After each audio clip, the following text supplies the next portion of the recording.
ஜனவரி 24வது தேதி வரலாற்று நிகழ்வுகள் ஷூட். சுவாமி விவேகானந்தர் சிக்காகோவிலிருந்து நாடு திரும்பும் வழியில் யாழ்ப்பாணம் வருகை தந்தார்.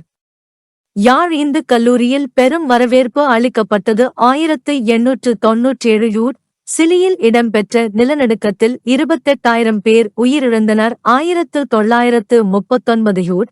ஏர் இந்தியா விமானம் ஒன்று பிரான்சுக்கும் இத்தாலிக்கும் இடையில் வீழ்ந்ததில் 117 பேர் உயிரிழந்தனர். 1966 கொசுமுசு 954 என்ற சோவியத் செய்மதி பூமியின் வளிமண்டலத்துள் எரிந்து அதன் பகுதிகள் கனடாவின் வடமேற்கு பிரதேசத்தில் வீழ்ந்தன. 1978 ஜூட்.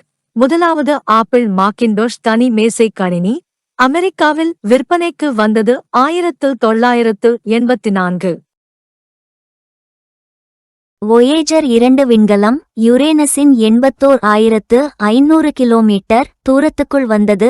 1986 இலங்கை ஊடகவியலாளர் சுப்பிரமணியம் சுகிர்தராஜன் திருகோணமலையில் ஆளுநர் செயலகத்திற்கு அருகாமையில் வைத்து சுட்டுக் கொல்லப்பட்டார். 2006 சூடானிலிருந்து 103 பயணிகளுடன் சென்ற விமானம் நடுவானில் கடத்தப்பட்டது. 2007 பிரான்சு பொர்தோ அருகில் சூறாவளி தாக்கியதில் 26 பேர் உயிரிழந்தனர். 2009 மாஸ்கோவின் தமதேதவோ வானூர்தி நிலையத்தில் இடம்பெற்ற குண்டுவெடிப்பில் 35 பேர் கொல்லப்பட்டனர். 2011 ராய்ப்பூரில் உள்ள மனா விமான நிலையத்தை சுவாமி விவேகானந்தா விமான நிலையம் என்று பெயர் மாற்றுவதற்கு இந்திய மத்திய அமைச்சரவை ஒப்புதல் அளித்தது. 2012